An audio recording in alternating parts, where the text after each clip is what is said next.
阿庸，青锁妹妹在那边呢。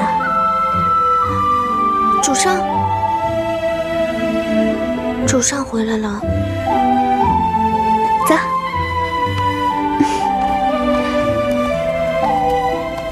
青锁妹妹，身体可好些了吗？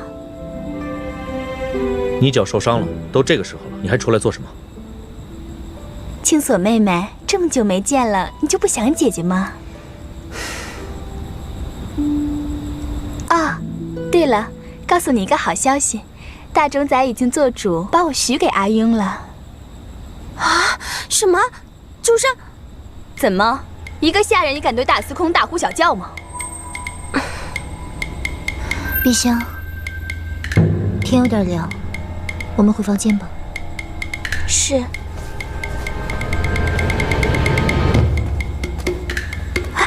妹妹，够了。阿庸，我只想跟青锁妹妹聊聊天。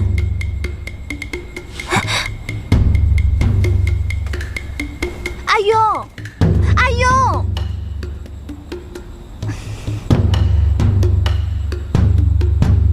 碧香，你说这些话，将咱们大司空放在哪儿了？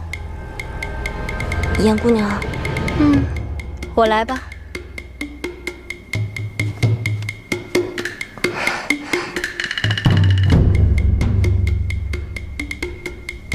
妹妹最近好像憔悴了许多。哎呀，头发也掉了不少，脸上还有皱纹呢。妹妹，女人可不能这样自暴自弃，面如枯槁、邋里邋遢，会被自己夫君嫌弃的。哦，这也怪不得妹妹。妹妹为了自己的心上人长途跋涉、赴汤蹈火，没想到竟然是个负心汉。唉，真是世事难料啊！被人抛弃，怎能不憔悴难过？要是阿庸这么待我，我恨不得一死了之。严姑娘，还是我来吧。知道您的是关心夫人，不知道的以为您是夫人的仇人，故意前来滋事的呢。放肆！急着讨好你们家主人，竟然不分尊卑，出言无状。哼！言婉，我才是大司空府的侧室夫人。还轮不到你这个没过门的做主。即使你要嫁进大司空府，也请你记清楚，尊卑有序。袁清锁，哼，我是来找我们家夫君的。怎么，夫君不在啊？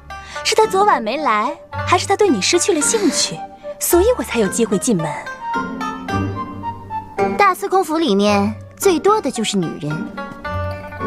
多你一个不多，少你一个不少，所以你给我记好，好好做你的侧室夫人。要不惹事就各自相安，要想挑事，就请记清楚，你到底有几斤几两。袁清锁，阿庸，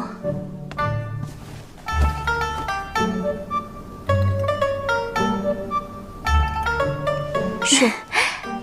妹妹起床了，脸色看起来好多了。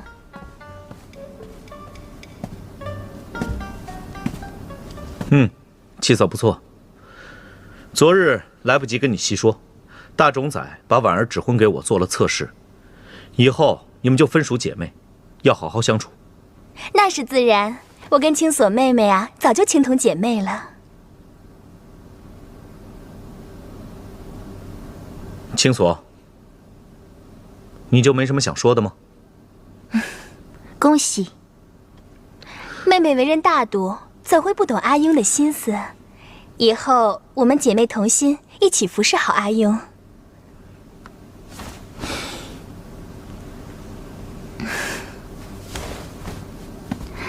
姐姐说的对，姐姐可一定要把大司空照顾好了，这儿就交给你了。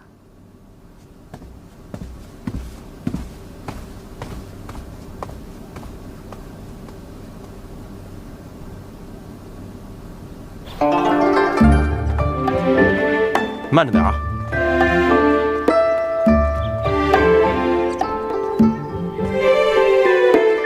总管，大部分食材都按单子准备好了，可其余的香料要下个月才能运到。下个月？还有7天就是主上生辰了，到时候皇上、大冢仔都来，没有香料怎么行？5天之内必须到。是。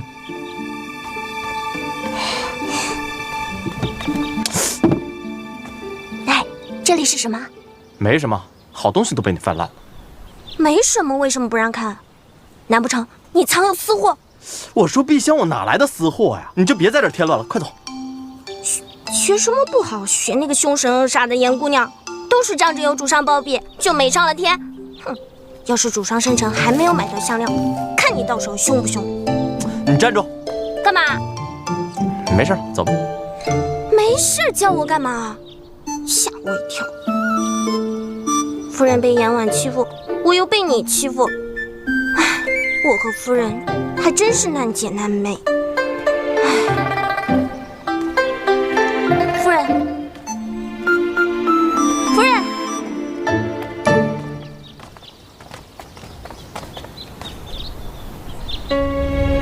参见大冢仔夫人。姑母，青锁，姑母听说大司空要娶严婉，就赶紧从随州赶回来。你不要紧吧？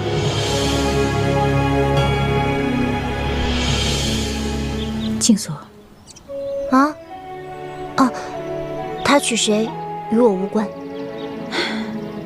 你说的这是气话，毕竟他是你的夫君。平素四弟有个风流的名声也就罢了，现在居然把严婉娶回家，那严婉哪是省油的灯啊？过些日子，你就知道后患无穷了。我知道你心里委屈，不过你姑父指婚，自然有他的道理。我本来就不稀罕做他大司空府的侧室夫人，更何况争宠，我才懒得浪费精神呢。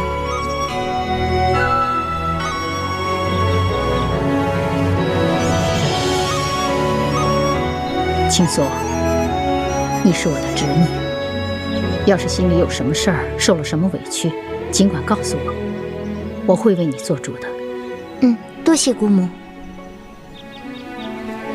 啊，对了，姑母，我想请问，我是在什么地方出生的？你怎么突然想起问这件事情了？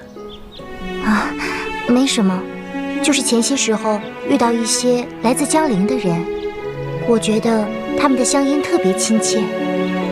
想想我失去了记忆，连自己在哪里出生都不知道，可为何竟然会觉得江陵的口音特别熟悉、特别亲切呢？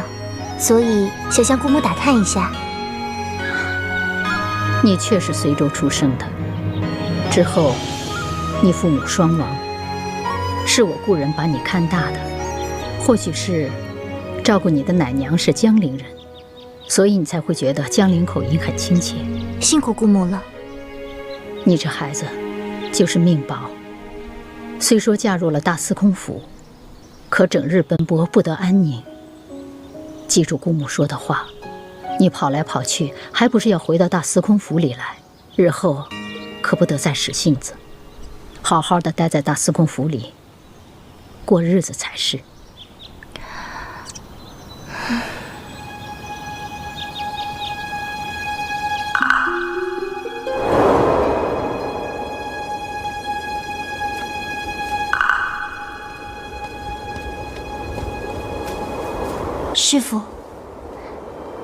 师父，请你成全我和四哥哥吧。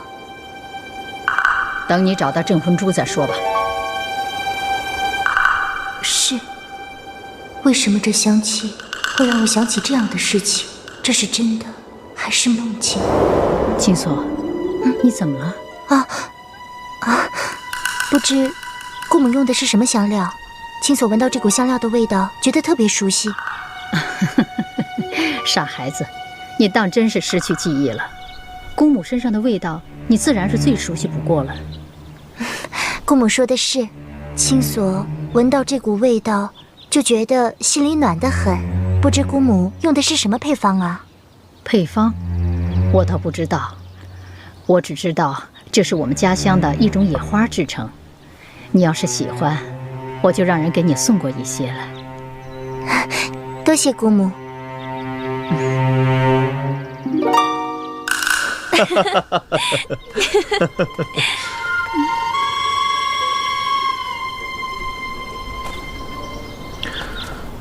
还没过门呢，就这样，真不知羞耻。参见嫂夫人。参见大冢宰夫人。妹妹，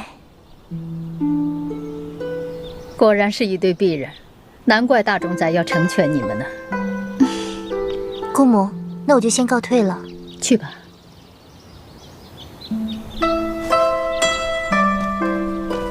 夫人小心。四弟，我准备了一些礼物要送给你和婉儿，祝你们圆圆满满，白头到老。谢谢嫂夫人。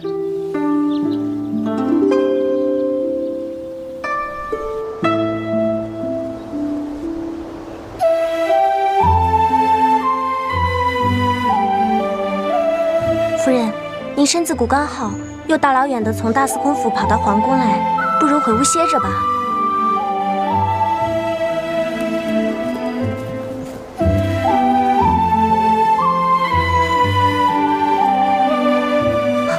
参见皇上。青锁，朕听闻青锁姑娘非常喜欢马，你倒是帮朕看看这匹马如何？耳立，鼻阔，四肢矫健，毛色纯而不杂，气态非常。皇上，这是一匹好马，是我见过的马当中分属第2的良驹。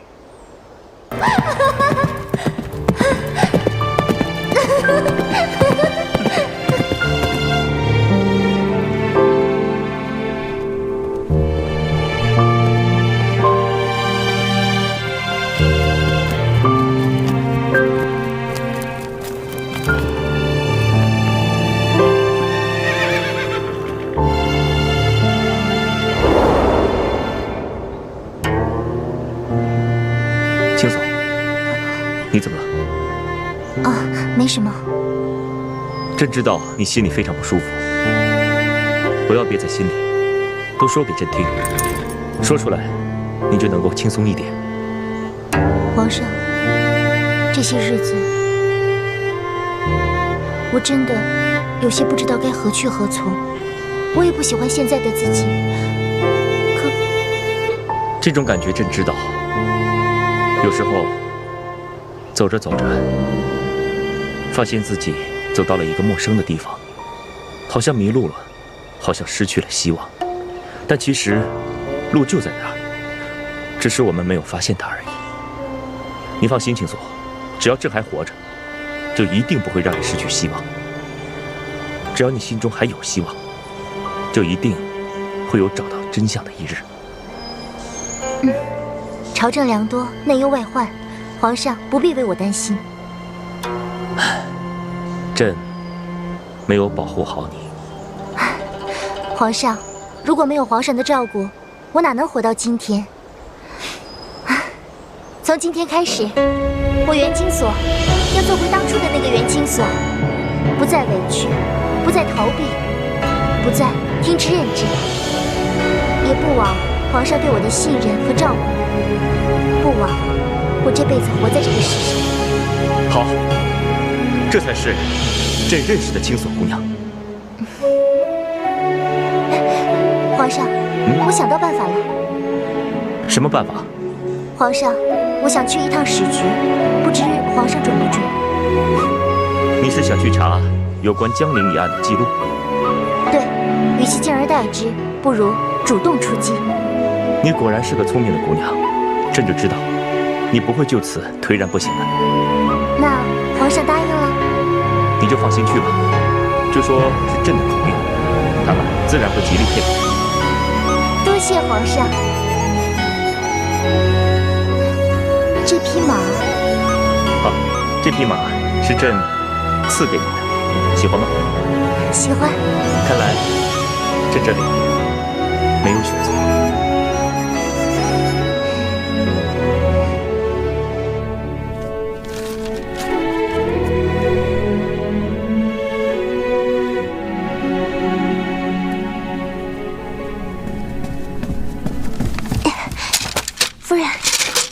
找了这么多，我连秦朝的竹简都搬来了。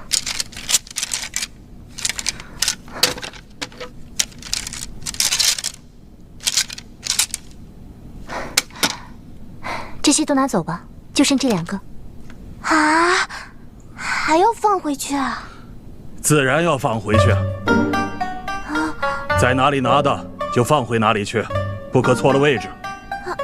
陆主座，这么多，你以为史局是什么地方？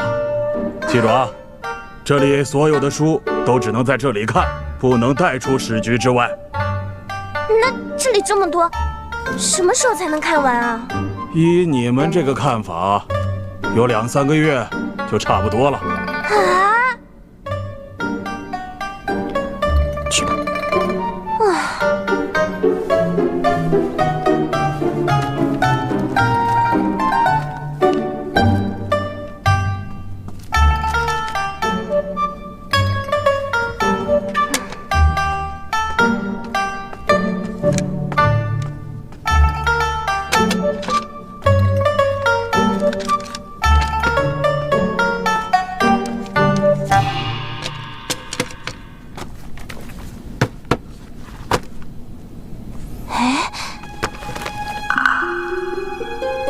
这不就是夫人要找的吗？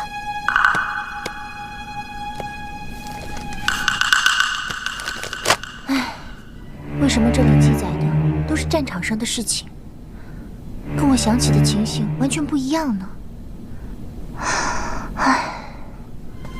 姑娘，你是不是哪里不舒服啊？著作，我没事。不过有关江陵记载的史书，就只有这些了吗？哎呀，我哪里是什么著作啊，不过是清洁保存这些史书罢了。姑娘，你想找什么有关江陵的记载啊？我也不知道。不知道？对，我只知道，当年文皇帝出征江陵时，杀过不少的老百姓。哎，嘘，姑娘，打仗那是王侯将相的事情。可哪次打仗吃亏的不是老百姓啊？是啊。君侯心慈，则百姓安康啊。著作，你可知，当年文皇帝出征江陵时，是不是真有百姓遭到屠杀？没错。要不是姑娘提及，老朽还想不起来呢。是有个白水镇，就在江陵40里外，虽属江陵地界，并无魏朝官兵镇守。咱们的文皇帝却带领人马将那里的老百姓杀了个精光。白水镇，这是为什么？哎呀，生意难测，帝王家的事谁能清楚？姑娘，你还是别打听了。可是这么重要的事情，为什么没有史书记载？哎呦，那恐怕是我老糊涂了，记错了。著作，此事有关我的身世，还请著作明示。青锁姑娘，哎呀，老朽年纪大了，真的是记错了。著作，要是著作不方便说，就告诉我，当年有谁和文皇帝同行就好。我发誓，我绝对不会跟任何人说。这著作，关乎我一家人的清白，还请著作。是啊，著作，你就说吧，实在不行，陛下给你跪下了。别，姑娘，哎呀，姑娘，老朽糊涂了，今日的话，全当梦话吧。是。当年随同文皇帝出征的人，现在的官职，与当年文皇帝于先朝所做的官职等同啊。哦。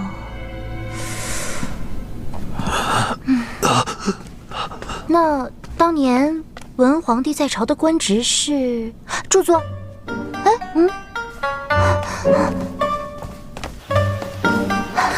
陆著作呢？这位著作真是的，人那么老了，腿脚倒还蛮快。唉，他自然是有难言之隐吧。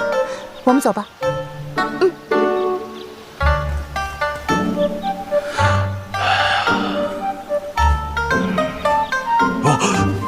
金侍卫。陆主佐，辛苦了。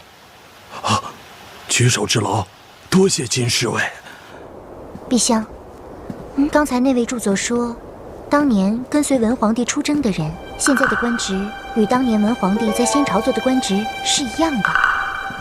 只要问问当年文皇帝在先朝作何官职就好了。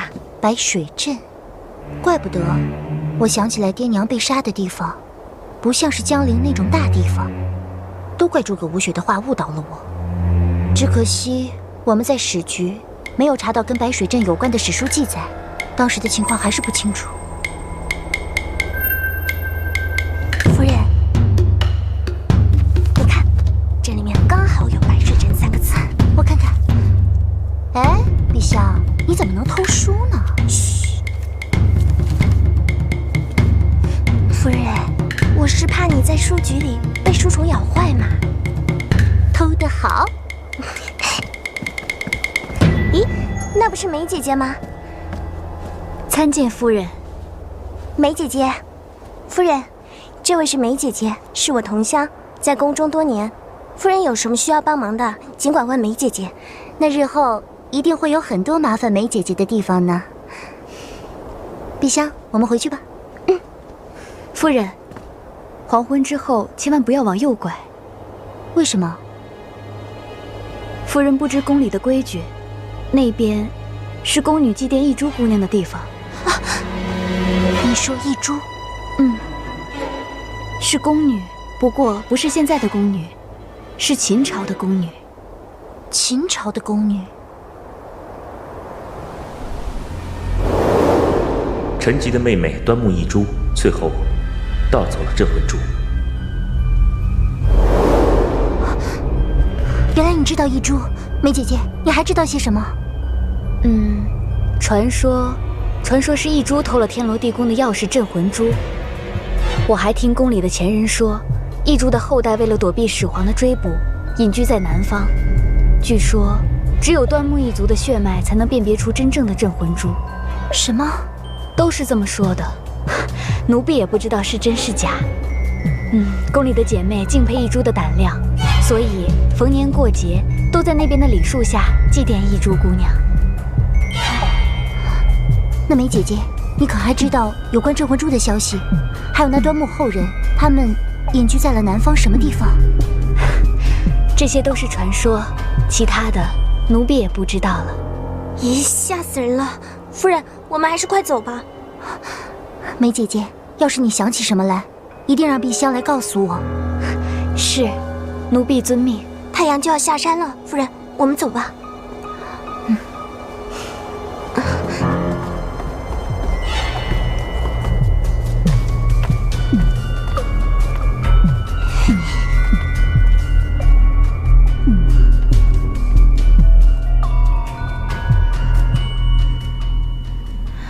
妹妹也是，3天2头往宫里跑，难不成府里的饭菜没有宫里的好吃？吃吧。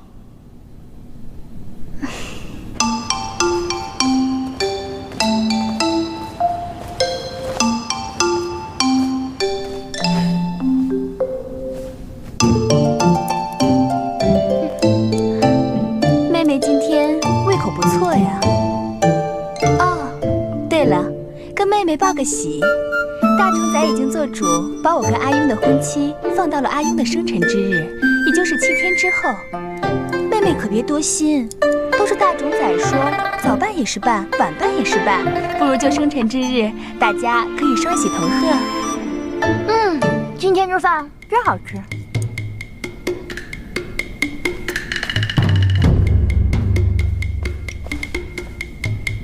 我最喜欢吃这鱼。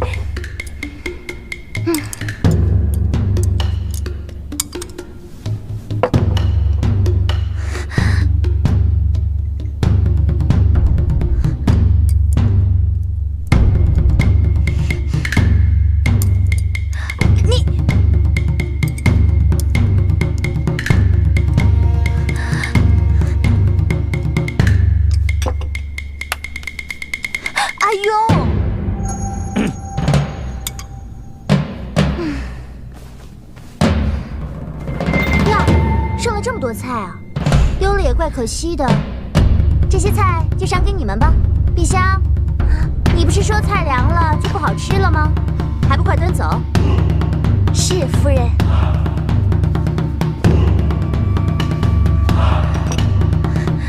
哎呦，我吃饱了。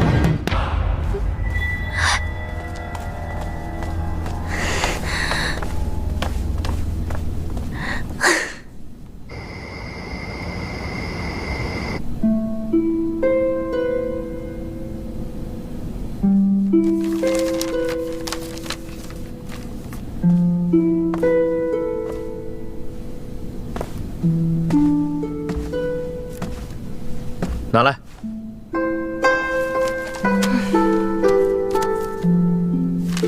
不要随便动我的藏书。我才没那么无聊。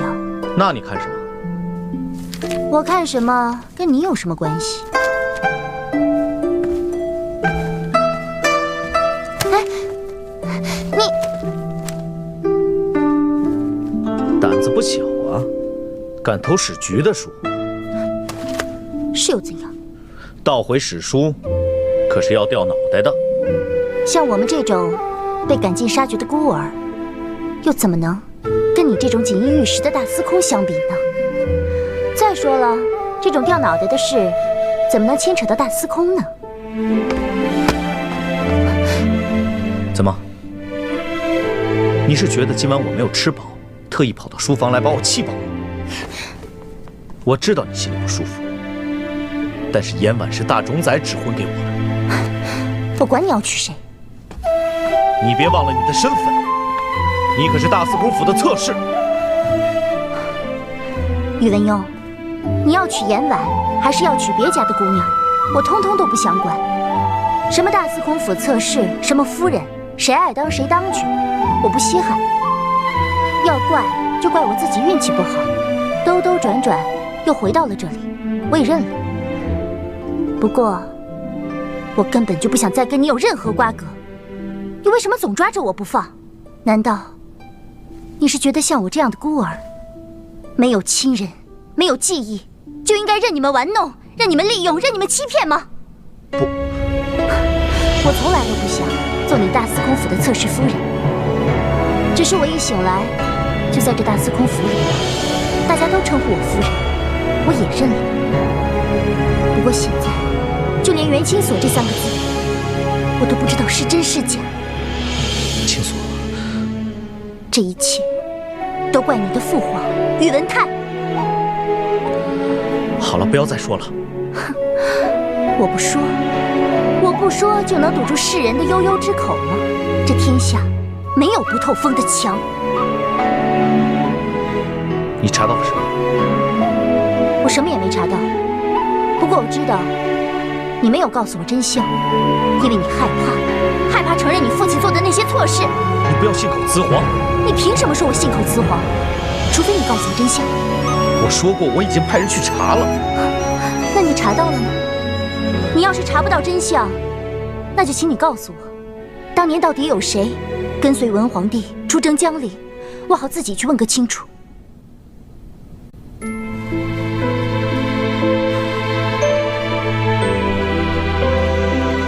你就这么急于查明真相吗？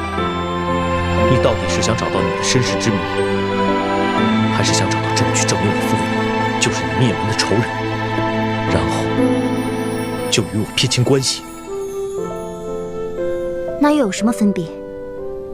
袁清所，我说过，这一次我是不会放开你的。你，我再跟你说一遍，在我宇文邕亲自查明真相之前，谁都不能栽赃我的父皇，就算是你也不行。看来文皇帝在你心目中当真是个好父亲。不过我始终不明白，区区一个刺史为何会请命出征江陵？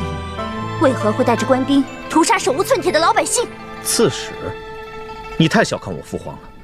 父皇是太师、大冢宰、柱国大将军，后被追封为文皇帝，何来刺史一职？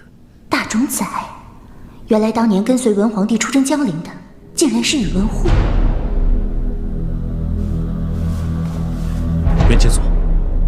你想做什么？我没想做什么，我只知道，当年你父亲被追封为文皇帝，可我却不知道，你父亲当年竟然也是这样的辉煌。真的没什么？没什么。我该走了，不然待会儿你的婉儿妹妹来了，显得尴尬。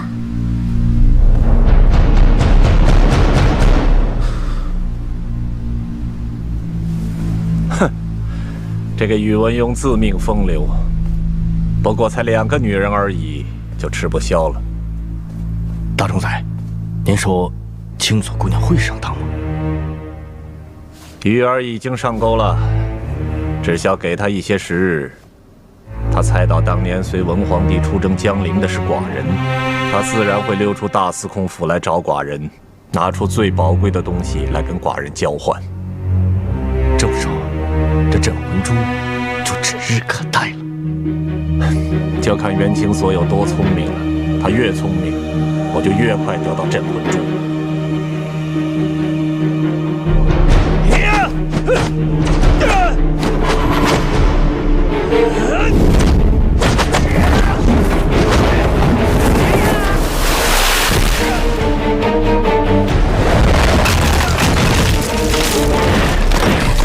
姑娘，殿下太可怕了！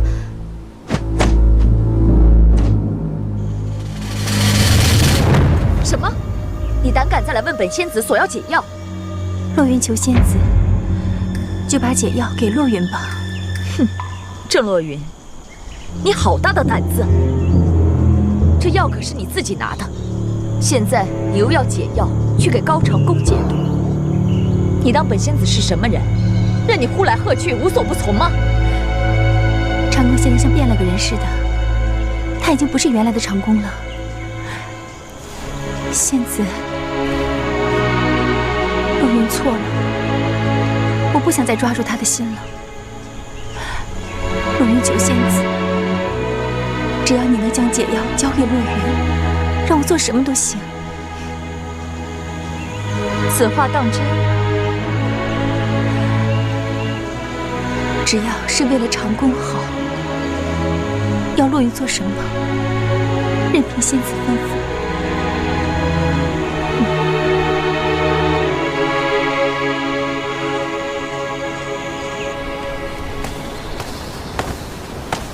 哎呀，姑娘，风儿都快找了你1天了，您这是去哪儿了？啊！姑娘，救命啊！救命！快，姑娘被人劫走了，快来人啊！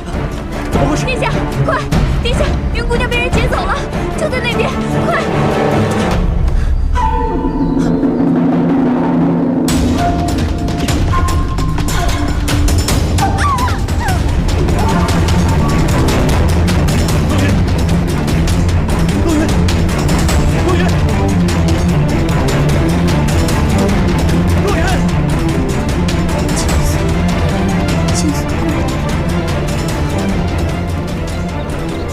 青锁，青锁怎么了？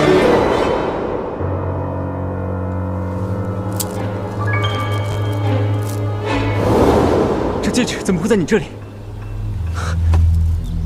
是袁千锁伤了你。洛云，洛云！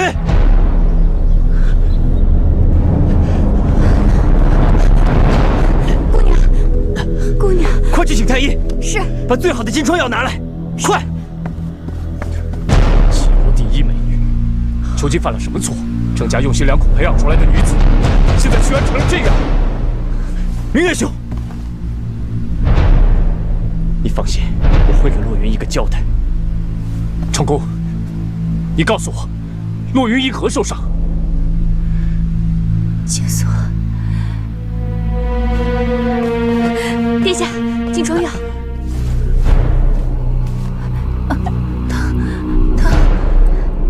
救我！殿下，救我！青锁，青锁姑娘。洛云，长恭在这里，我不会让你有事的。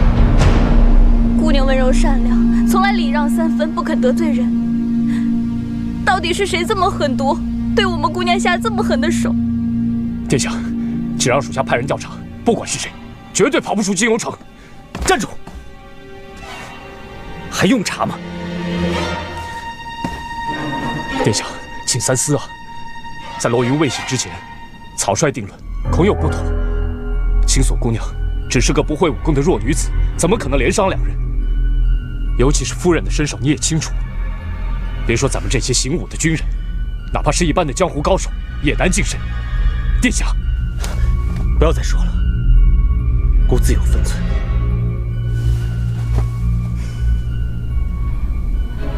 青锁姑娘，青锁。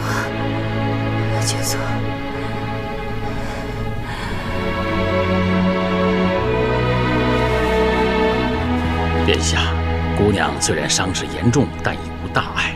卑职给她开了补气血的方子，每隔2个时辰煎了，给姑娘服下，再好生将养些日子，自然就会好起来了。她什么时候能醒过来？若卑职估计的不错，过了今夜，姑娘就能清醒，请殿下放心。那她脸上的划伤会不会留下伤疤？这个，卑职会尽力而为，究竟结果如何，这还要看天意呀。送王太医。是。王太医这边请。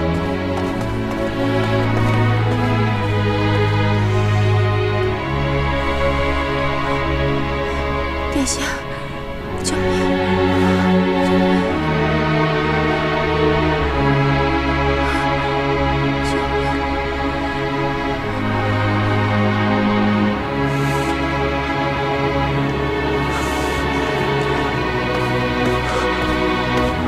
成功。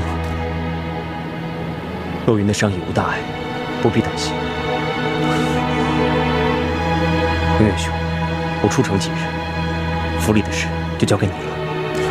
洛云若醒了，叫他等我，我很快就回来。你要去哪里？长安城。闪开！闪开！闪开！给我闪开！快，闪开！闪开！闪开！闪开！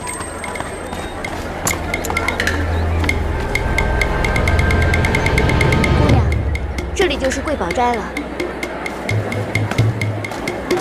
哎，这谁啊？这么气大，连女人都这么耀武扬威啊，世道变了。对，进去看看，看看。来，姑娘，你需要什么首饰啊？你闪开，叫你们掌柜出来。这位大姐，你们需要什么首饰？我伺候便是。你伺候？我们姑娘可是渝州盐刺史的掌上明珠，马上就要嫁给大司空，成为他的侧室。你这等小角色，伺候得起吗？快，叫你们掌柜的把最好的货拿出来，怠慢了，小心你的小命。是，小的马上去，马上去。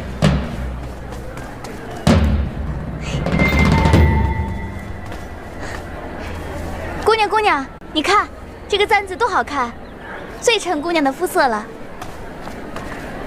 姑娘，你还是多买几盒胭脂水粉吧，擦得美美的，让大司空每天都围在你身边，看都看不够呢。多嘴是。哦，她就是要嫁给咱们大司空的女人。要说啊，大司空还真是艳福不浅啊。前一阵刚娶了一个女儿，这么快又来了。我可是听说啊，不是咱们大司空想娶，是人家偏要嫁呀。大冢仔指婚，不娶不行。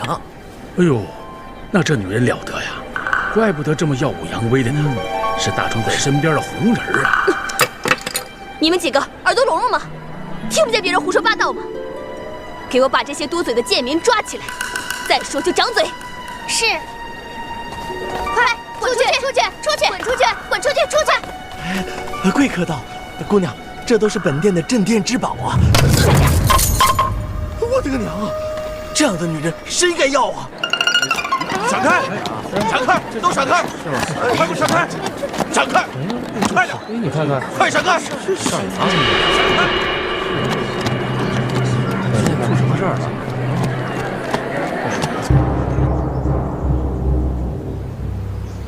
哎呀，你别乱说，咱们主上不是那样的人。要不是贪恋美色，为什么要把严婉娶进来？凭咱们主上怎么会看不出来那个严婉嚣张跋扈，专门欺负青锁夫人？哎，你个小丫鬟，按主上吩咐照顾好夫人就行了，别老想着管主上的事儿。就是因为有了像你这样不辨是非的侍卫总管，主上做错了也不知道劝，才会让夫人这么伤心。你就敢在我这儿胡闹？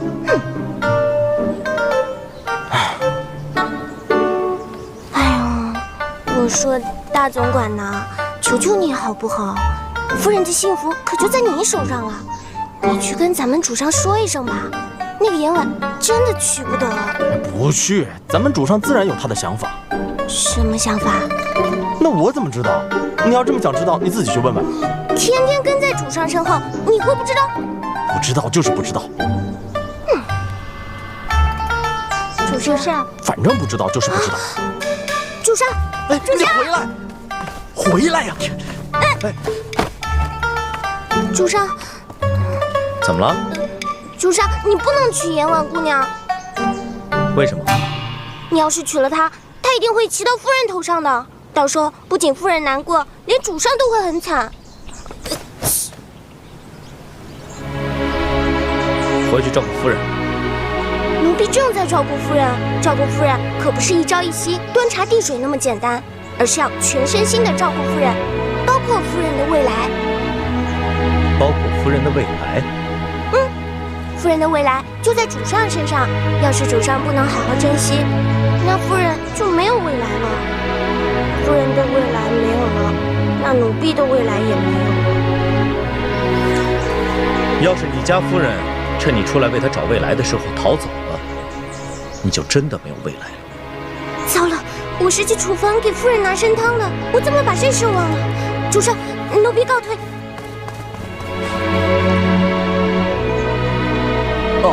主上，还有喜事的诸多事项要办，属下告退。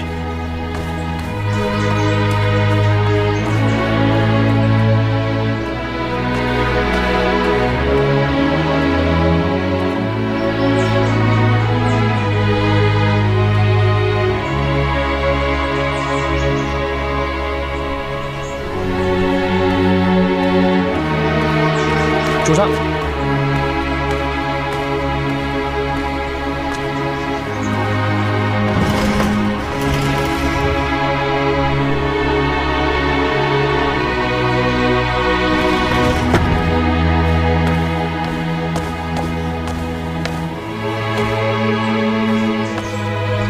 夫人可曾按时吃饭？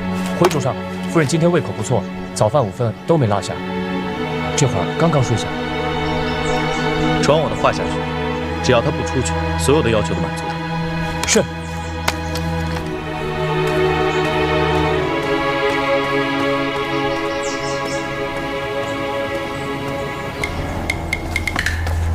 贾六，贾六，哎呀，不好了，不好了！别吵吵，夫人刚睡下。这个夫人脾气好，就算吵醒了也没事啊。你还是想想怎么应付新夫人吧。哪个新夫人？还有哪个新夫人？当然是严家姑娘啊。今天早上高高兴兴出去买东西，回来就大发脾气，好端端的茶碗茶壶都给砸了。现在啊，挨个仆人都过问婚礼准备的事儿了，你赶快去回个话吧。可是我走不开啊。话不可是传到了啊，去不去你自己拿主意吧。这个严家姑娘真是要人命啊！哎，得，那我还是速去速回吧。新夫人旧夫人，哪个都能要了我的命啊！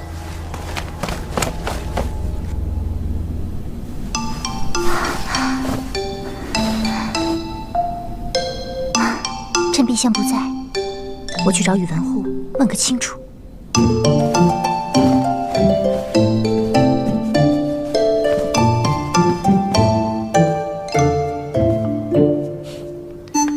终于肯好好吃饭了。主上，还有5天就是主上的大喜之日了，迎娶的事情属下都已经安排好了。这份是当天宴请的宾客名单，还请主上过目。你做主便是。毕竟严婉是大冢宰府那边的人，凡事多留神些，给大冢宰一个交代就行。主上连办喜事，依属下看，不知道是喜还是忧啊。无非是大冢仔又在我身边多安插了一个耳目而已。无妨，该来的总会来的，躲是躲不掉的。主上好像有心事。最近右眼总是在跳，难道是什么不祥之兆？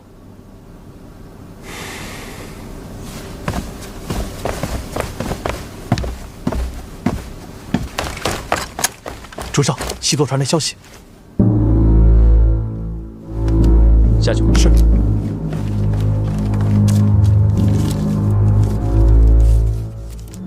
大司空，高长恭于今日已达长安城。果然要出事。主上，高长恭又进长安城了。高长恭，他怎么还敢来？这个高长恭，貌似风流倜傥，胆识过人，可做事未免过于鲁莽。上次要不是主上您的计划十分周密，他怎能如愿离开？眼下长安城沿线密布，危险重重，明眼人都看得出来，他这次来了，可就走不了了。怕只怕他是为了元清所。这一次无论如何，我绝不会让他把元清所带走。多派人手过去查，一定要把他给我找出来。是。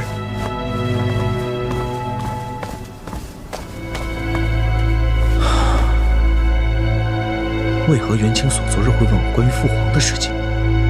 居然还是官职。这个新夫人可真够难伺候的，动不动就拿咱们下人出气。大司空府里，主子对奴才从来都是极好的，这以后恐怕日子再没那么好过了。什么新夫人？只要一日没嫁过来，就算不上什么夫人，还是清所夫人好些，从来对我们下人都是和和气气的。我看这个颜婉啊，怎么看都不像什么大家闺秀，好好的姑娘家，之前就整天赖在大司空府，和清所夫人什么姐姐妹妹的，一看她就知道她没打什么好主意。哎呀，还不是清所夫人性子好，就这么容着她，那叫什么？养虎为患。清所夫人最近总是闷闷不乐的，本来身子就弱，真担心她憋出病来。说的也是，主上不知道被严婉下了什么迷魂药，对。你们在说什么呢？参见严姑娘。你们还知道我是谁？元清所究竟给了你们什么好处，让你们这么死心塌地为他说话？你们尊重元清所，我赞同，但倘若是借此诋毁本姑娘，我绝不姑息。奴婢不敢。别当我是瞎子眼子。俗话说，病从口入，祸从口出。今日不给你们一点教训，难保你们下次不长记性。春雪，给我打。是。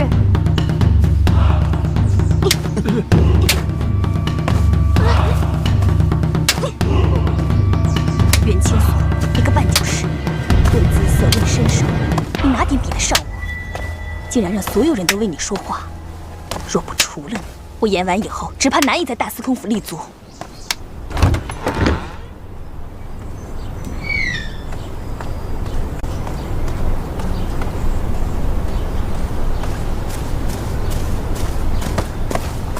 站住！元清所，你现在越来越猖狂了，竟然大白天的就明目张胆的想逃走。你想怎么样？我说过，只要我再见到你，我就绝不再放手。所以，你最好老老实实的做你的大司空府侧室，要不然我会让你生不如死。你以为我在大司空府待着，就会比死更好受吗？你别忘了我们之间真正的关系。宇文佑，我怕我继续待在这里，会忍不住杀了你。不就是想报仇吗？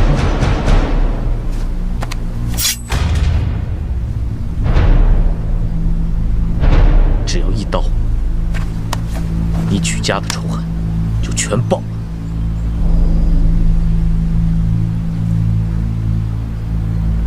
我想不到我宇文邕在你元清所的眼里，仅仅是个仇人的儿子而已。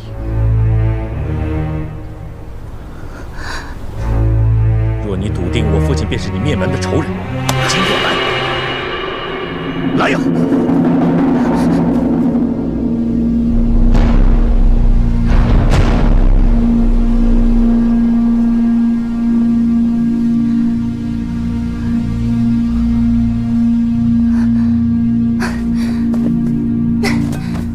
你以为这样我就会原谅你了吗？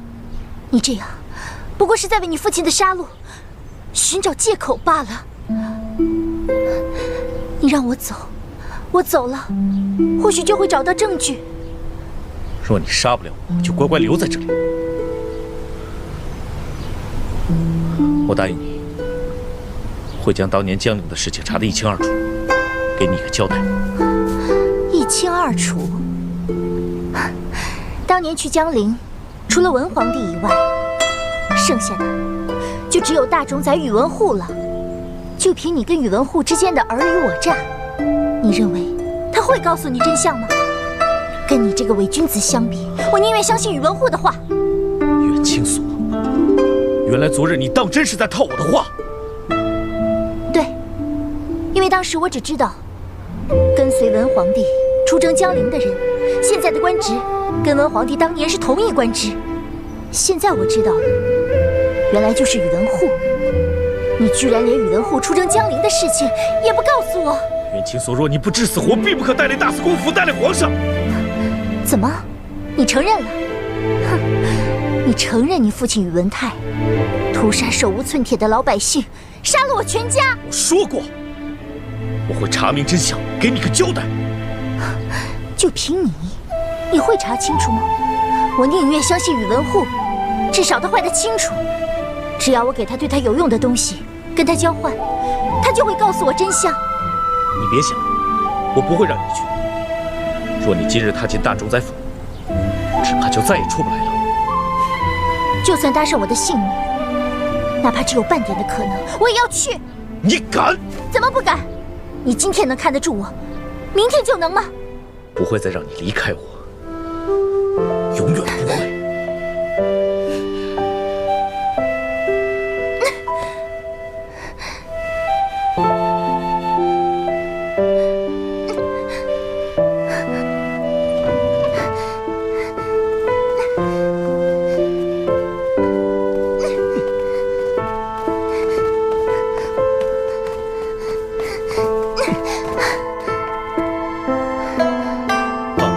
夫人不做，要做囚犯。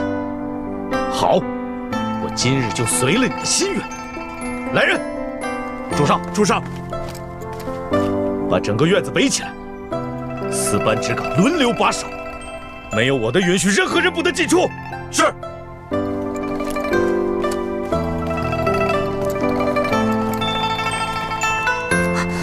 陛下，主上。拿家法！宇文邕，主上饶命！陛下知错，陛下真的知道错了。宇文邕，你不能这样。陛下，我之前是怎么跟你说的？主上说让陛下看好夫人，陛下是指没有看好夫人。是我偷偷逃掉的，跟陛下无关。你要罚就罚我，要打就打我。把夫人拉开。是。宇文邕，你若是一个谦谦君子，你就不应该对一个奴婢用这样的酷刑。你不是说你更喜欢坏的明明白白的吗？我就如你所愿，让你看看我坏的样子。宇文邕，如果你心里有什么不满，你尽管冲着我来。你这样做只会让我更加厌恶你，我会恨你一辈子的。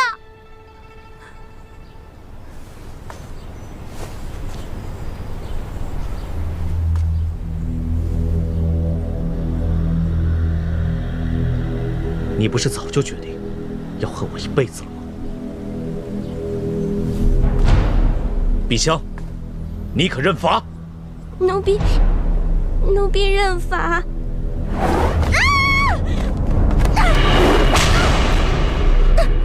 夫人，青锁，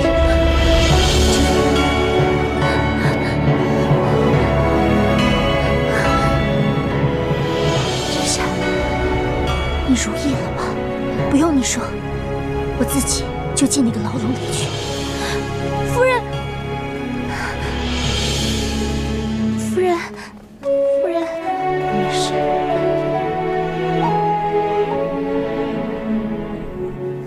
让奴婢看看你的伤。不必了，这点小伤我还受得了。只是你险些受了家法。夫人，陛下没事。主上那么生气，还不是因为着急，怕夫人离开大司空府又受伤。主上很少这么着急上火。主上能为了夫人这样，是因为主上心里装着夫人，把夫人看得比谁都重。你不必安慰我。夫人，你可真是冤枉主上了。他这一边，奴婢看得出来，根本就没往奴婢身上打。可没想到夫人竟然为了救奴婢冲了上来，就撞在了鞭子上。没想到宇文邕在你的心中竟然是个好人。主上自然是好人，奴婢还没见过哪个高门大院王侯将相家对下人这般好的。主上从来不责罚下人。之前小翠去收拾主上的书房，失手打了一块主上心爱的砚台，主上什么都没说。虽说这次主上是动了真气，可奴婢看得出来，那鞭子根本就没往奴婢身上打。夫人，碧香这么说，你不会生气吧？夫人，你别怪奴婢多嘴。奴婢这些下人都知道，主上对夫人可是真心实意的。之前每次夫人出了事，主上都是茶不思饭不想的。这次你回来，全身冰冷，昏迷了好几天，主上不眠不休地守在夫人身边，抱着夫人，直到把你捂热。碧香看到这些，就觉得好感动。眼下，主上不准夫人出去，势必是有别的原因呢。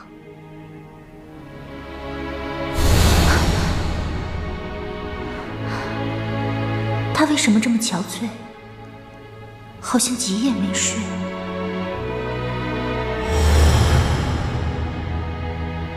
严姑娘就要嫁进来了，夫人也要为自己多做打算啊。幸而主上对夫人有情，依陛下所见，夫人也对主上多热络些才是啊。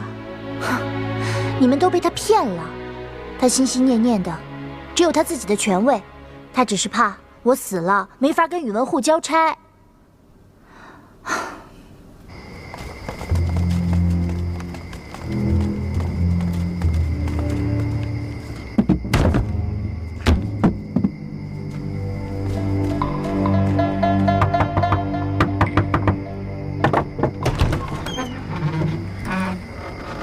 晋护卫，严姑娘，夜晚有事要求见大冢宰。请。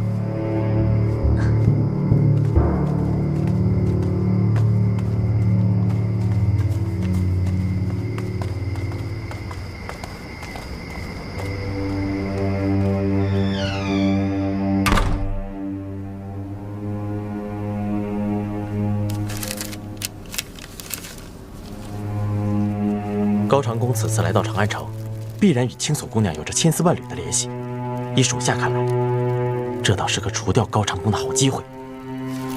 还不到时候。难道凭大冢宰府的实力，还不能手刃高长恭？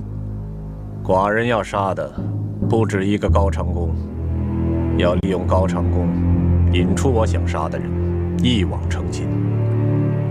你派人悄悄去查高长恭的踪迹，切不可打草惊蛇。是。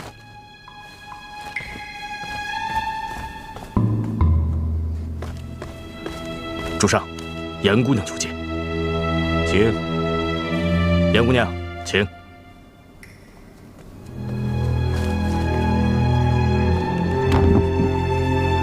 多谢大冢宰成全婉儿，让婉儿和大司空有情人终成眷属。婉儿特地备了些薄礼，孝敬大冢宰。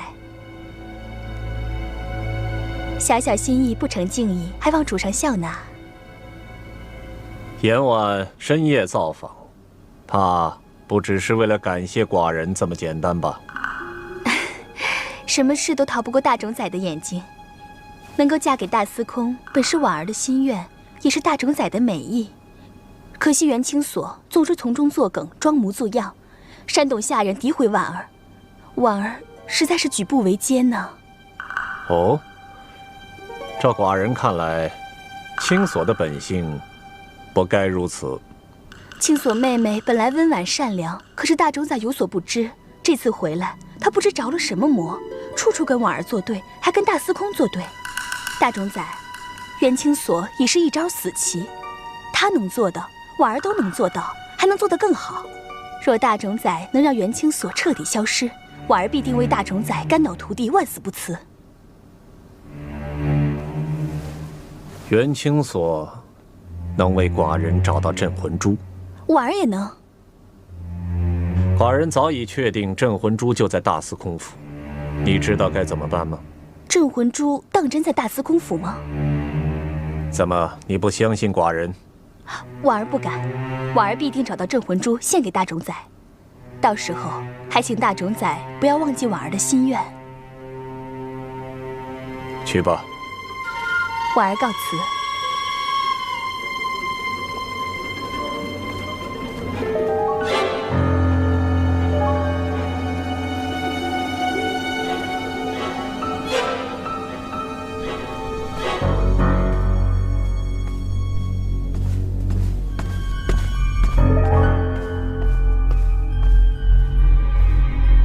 夫君，怎么今天回来的这么晚？就算事务繁忙，也要爱惜身体啊。刚才妾身看见阎王姑娘来了，是不是有什么好消息？来告清所的状。可惜清所这孩子，本以为把他留在四弟身边，多少能帮上咱们大冢宰府的忙，可没想到，偏偏出了意外，丧失了记忆。还好现在有了阎婉，阎婉心思聪慧，妾身想夫君的心愿很快就要实现了。没有袁清所，哪来镇魂珠？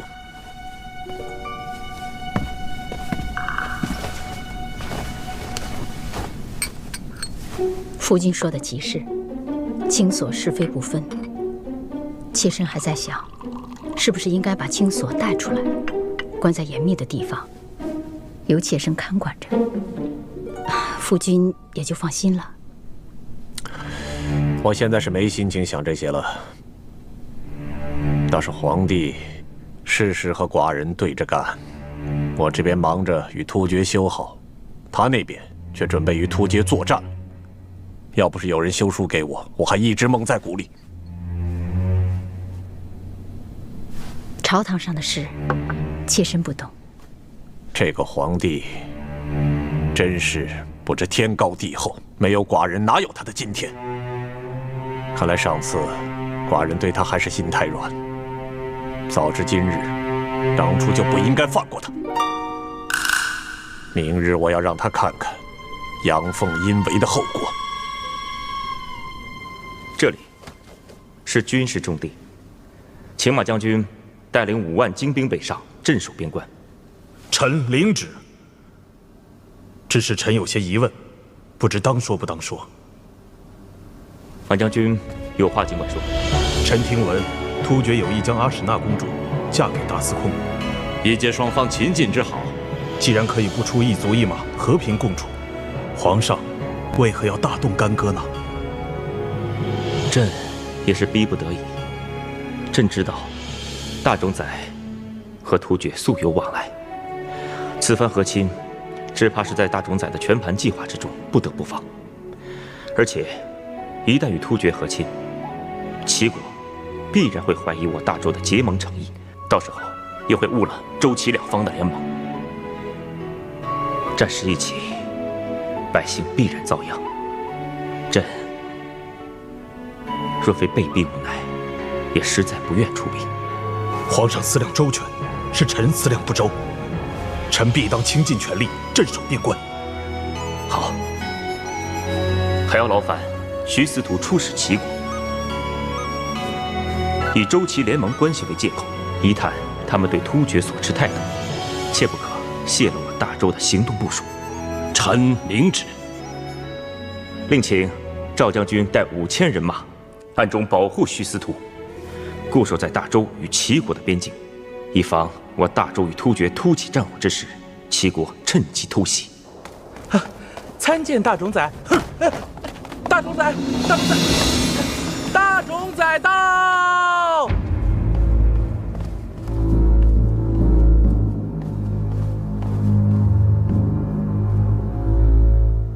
兄长行色匆匆，所谓何事？行色匆匆。若寡人再不行色匆匆，只怕这大周的江山就要毁于一旦了。兄长何出此言？我问你，为什么要拒绝和突厥和亲？这可是文皇帝为四弟定下的亲事。大冢宰，事亦时矣。所谓和亲，以微臣看来，无非是突厥的一个托词。突厥虽然久盛不衰，可毕竟久居深北，周齐两方势力相当，无需借助突厥聊以自保。更何况，突厥答应和亲的条件是，每年大周要送给突厥的金银布匹、粮草器具无以计数。这一来，突厥本无诚意；二来，送大批的贡品，必然会削弱我大周的国力呀。小小司徒，遑论国事。难道寡人的叔父、皇上的父亲、文皇帝都没有你眼光长远吗？大冢宰，皇上，微臣只知道，拒绝和亲必然伤了突厥的颜面。他们一旦大举入侵，战火四溢，生灵涂炭，百姓遭殃。一国之君，难道竟没有替百姓想过吗？大冢宰，突起战火是百姓之祸，朕自不会袖手旁观。朕已与诸位大臣刚刚商议了应对之法，大冢宰何不……好，既然皇上已有了良策，那微臣也可以高枕无忧了。臣近日身体不适，需要在家好好休养。皇上，你好自为之吧。大冢宰，朕还有一事想与大冢宰商议。关于四弟的婚事，朕觉得不妥。四弟迎娶青锁不久，青锁又身在病中，此时再娶，恐有损四弟名声啊。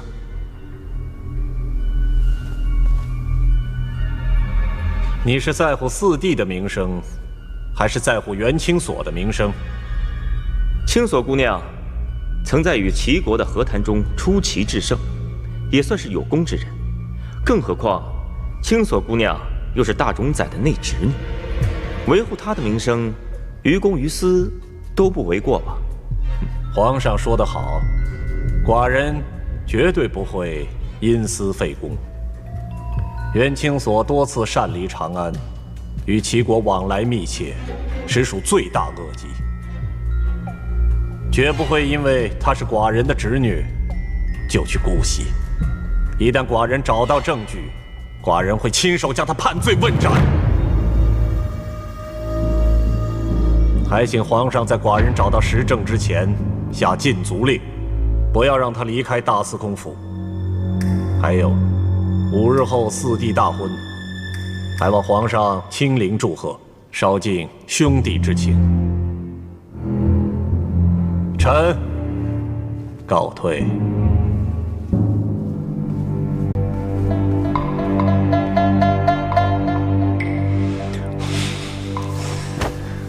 皇上，皇上。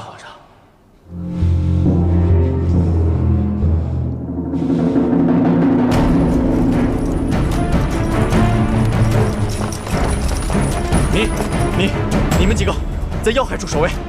是，你们几个跟我来。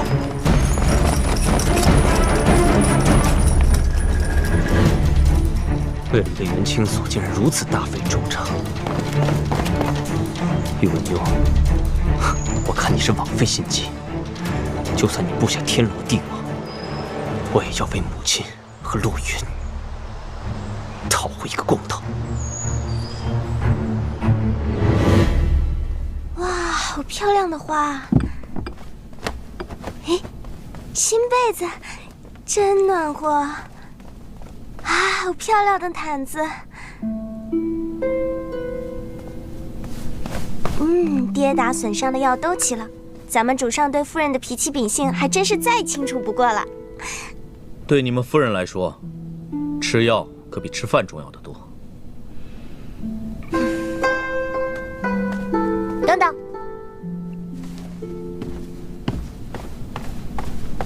这套茶杯的颜色我不喜欢，给我换套更雅致的。这，是。还有那套桌子，跟这些家具的颜色根本不搭。来人，主上，把这张桌子换了。是。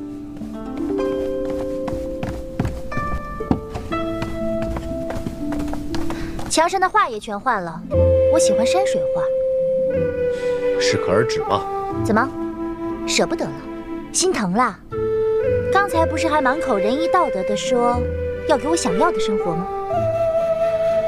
这些当真是你想要的生活吗？不然呢？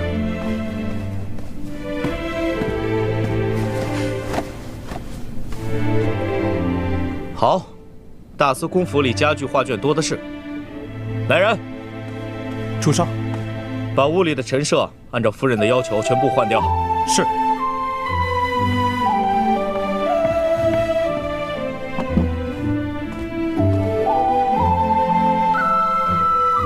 主上，又多加了2队侍卫，1队守护大门，1队就守护在外面。相信夫人这回安全了。这安全的不是我吧？安全的是你们大司空的心。夫人，你们都退下吧。是。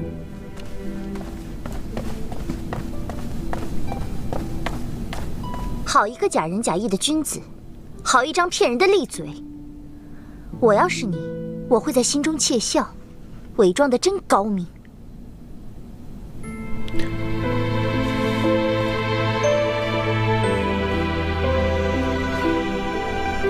倾心付出不过如此，就算他恨你怨你，依然舍不下忘不了，还痴痴地想着要见他。我若不是想着与他见面，你怎会几次3番地往外跑？若不是想与你见面，他怎会再次潜入长安城？什么？殿下来了长安城？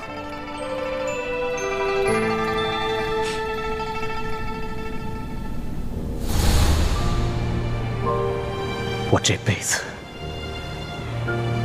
永远不要再见到你，你不配拥有跟小莲一样的脸。见与不见又有什么分别？我与他的事，大司空还是少费心吧。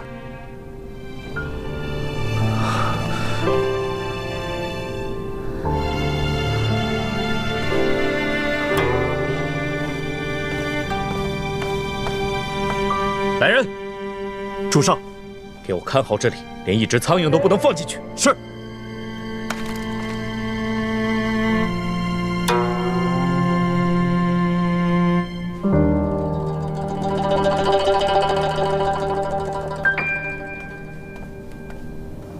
主上，大司空府府内府外都加派了大量侍卫，想必已经知道高长恭进入了长安城。没想到这么多人都想置元清所于死地，真是一个好诱饵。有没有找到高长恭的下落？主上，属下已加派人手，可目前尚未找到高长恭。高长恭已潜入天子脚下数日，在长安如逛闹市，这个皇上毫无作为，好日子只怕要到头了。看来大周的气数要尽了。依属下看，大周朝真正的气数就要来了。此话怎讲？大冢宰才是大周朝的真龙。如果高长恭行迹败露，突厥因为大周毁亲而大肆进攻，内外夹攻，大周朝的百姓必然对皇上失去信心，人心惶惶。到时候就是真龙现世，执掌大权的大好时机。到那时，不光大周朝的百姓要臣服在主上脚下，就连齐国、突厥也要向主上低头。哼，大胆！如此大逆不道的话，尔等怎么可以胡说？属下知罪，属下知罪，请主上责罚。是是。万事俱备，夜晚就看你的了。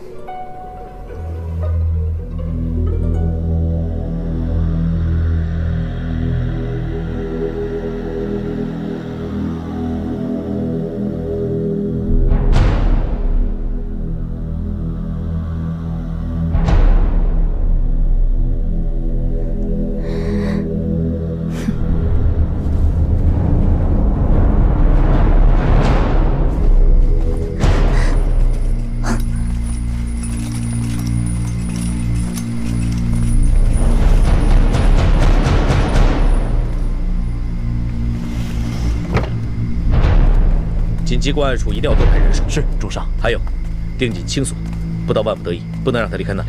是。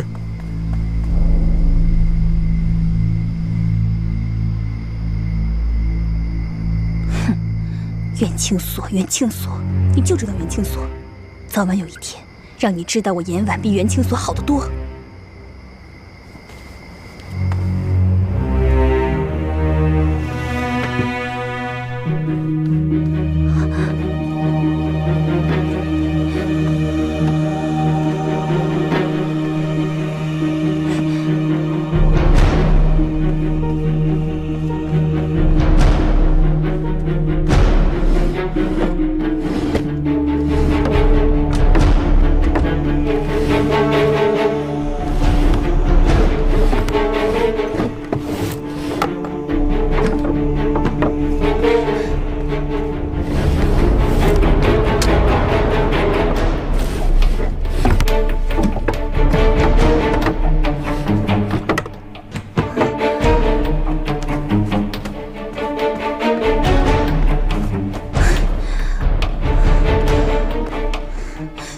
书房，镇魂珠这么重要的东西，倘若阿庸知道，必然放在隐秘的地方。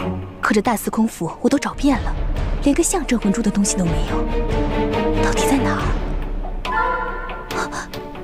卧房，只有阿庸的卧房我没去过。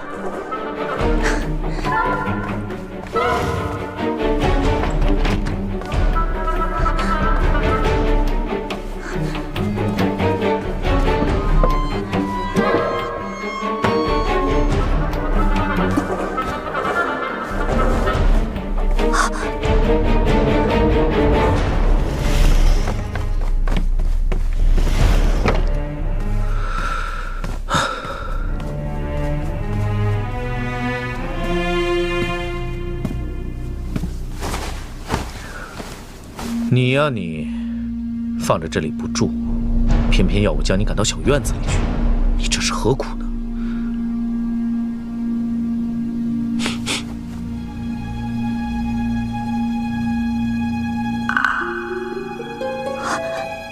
糟了，一定是脂粉的香气。